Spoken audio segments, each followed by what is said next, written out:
اعوذ باللہ من الشیطان الرجیم بسم اللہ الرحمن الرحیم الذین استجابوا للہ والرسول من بعد ما أصابهم الفرح للذین أحسنوا منهم واتقوا أجر عظیم۔ آیہ 172۔ اس کی معنی ہے کہ جن لوگوں نے اللہ اور رسول صلی اللہ علیہ وسلم کے حکم کو قبول کیا اس کے بعد کہ انہیں پورے زخم لگ چکے تھے، ان میں سے جنہوں نے نیکی کی اور پرہیزگاری برتی ان کے لیے بہت زیادہ اجر ہے۔ الذین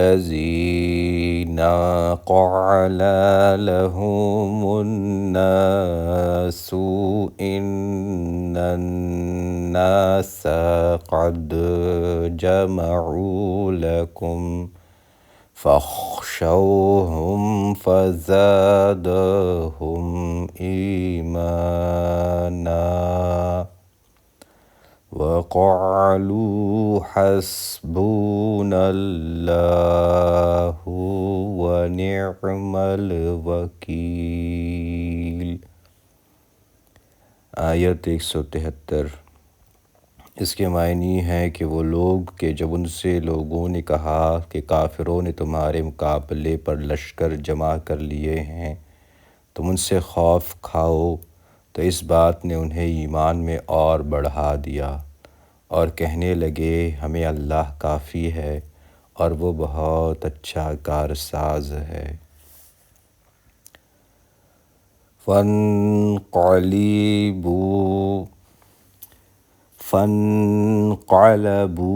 بنعمة من اللہ وفضل لم يمسسهم سوء واتبعوا رضوان اللہ واللہ ذو فضل عظیم۔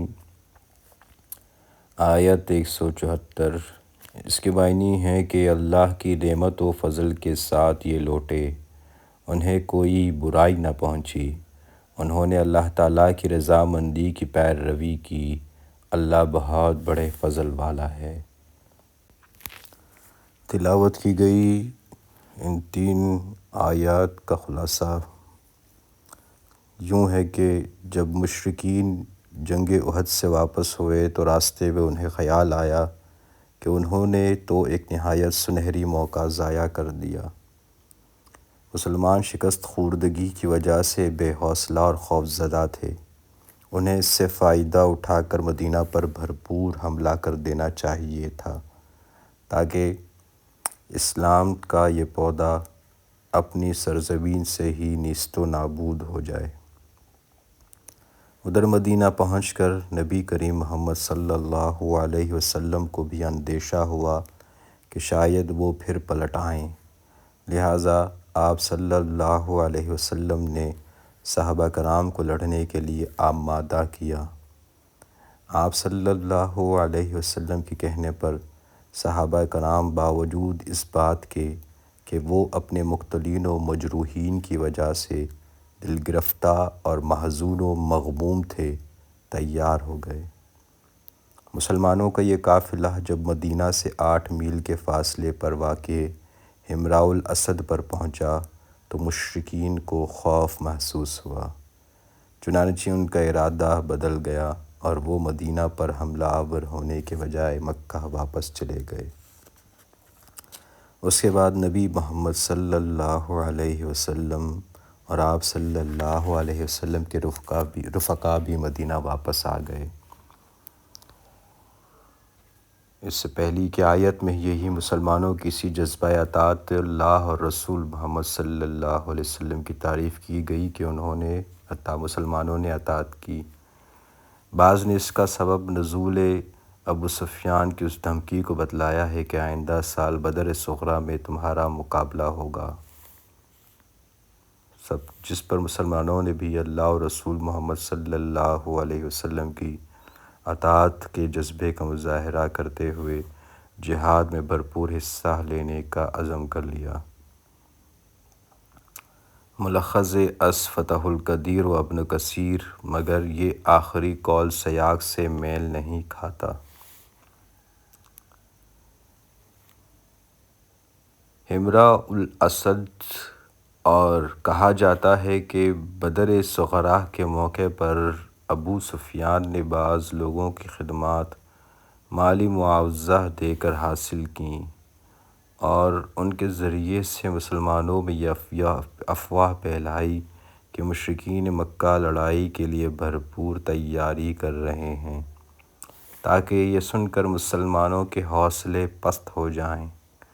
بعض روایات کی روح سے یہ کام شیطان نے اپنے چیلے چانٹوں کے ذریعے سے لیا، لیکن مسلمان اس قسم کی افواہیں سن کر خوفزدہ ہونے کے بجائے مزید عزم و ولولہ سے سرشار ہو گئے، جس کو یہاں ایمان کی زیادتی سے تعبیر کیا گیا ہے، کیونکہ ایمان جتنا پختہ ہوگا جہاد کا عزم اور ولولہ بھی اتنا ہی زیادہ ہوگا۔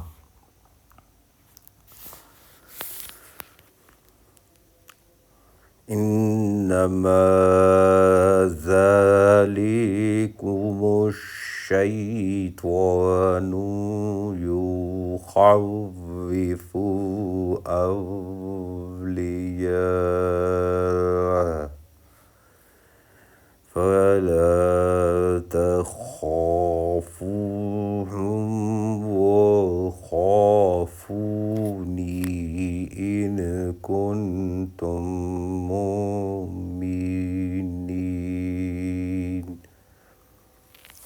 آیت 175۔ اس کے معنی ہے کہ یہ خبر دینے والا صرف شیطان ہی ہے جو اپنے دوستوں سے ڈراتا ہے۔ تم ان کافروں سے نہ ڈرو اور اللہ کا خوف رکھو اگر تم مومن ہو۔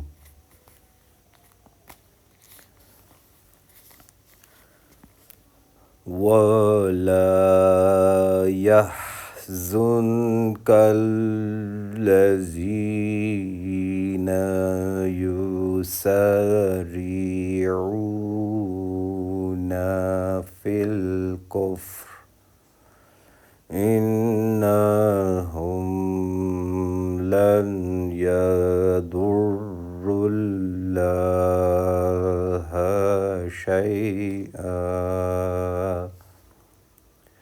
يُرِيدُ اللَّهُ أَلَّا يَجْعَلَ لَهُمْ حَظًّا فِي الْآخِرَةِ وَلَهُمْ عَذَابٌ عَظِيمٌ۔ آیات 176۔ اس کے معنی ہے کہ کفر میں آگے بڑھنے والے لوگ تجھے غمناک نہ کریں، یقین مانو کہ یہ اللہ تعالیٰ کا کچھ نہ بگاڑ سکیں گے۔ اللہ تعالیٰ کا ارادہ ہے کہ ان کے لیے آخرت کا کوئی حصہ عطا نہ کرے اور ان کے لیے بڑا عذاب ہے۔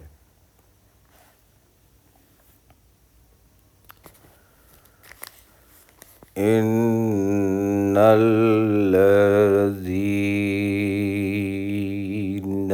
اشتروا الکفر بالایمان لن يضروا الله شيئا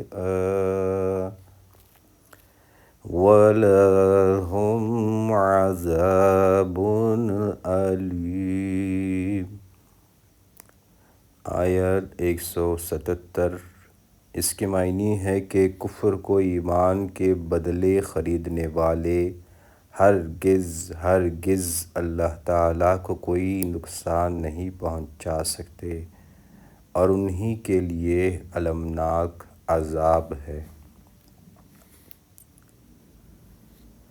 وَلَا يَحْسَبَنَّ الَّذِينَ كَفَرُوا أَنَّمَا نُمْلِي لَهُمْ خَيْرٌ لِأَنفُسِهِمْ إِنَّمَا نُمْلِي لَهُمْ لِيَزْدَادُوا إِثْمًا وَلَهُمْ عَذَابٌ مُہِینٌ۔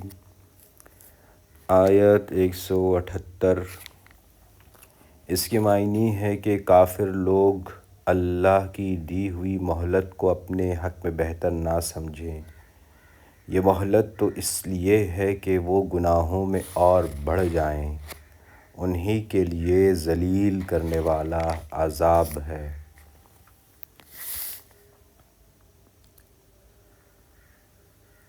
ما كان الله ليذر المؤمنين على ما أنتم عليه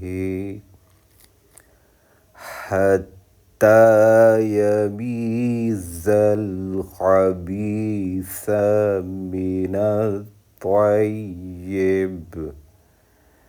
وما كان الله ليطلعكم على الغيب ولكن الله يجتبي من رسله من يشاء فآمنوا بالله ورسله وإن تؤمنوا وتتقوا فلكم أجر عظيم۔ آیا 179۔ اس کے معنی ہے کہ جس حال پر تم ہو اسی پر اللہ ایمان والوں کو نہ چھوڑ دے گا جب تک کہ پاک اور ناپاک کو الگ الگ نہ کر دے، اور نہ اللہ تعالیٰ ایسا ہے کہ تمہیں غیب سے آگاہ کر دے، بلکہ اللہ تعالیٰ اپنے رسولوں میں سے جس کا چاہے انتخاب کر لیتا ہے۔ اس لیے تم اللہ تعالیٰ پر اور اس کے رسولوں پر ایمان رکھو۔ اگر تم ایمان لاؤ اور تقویٰ کرو تو تمہارے لیے بڑا بھاری اجر ہے۔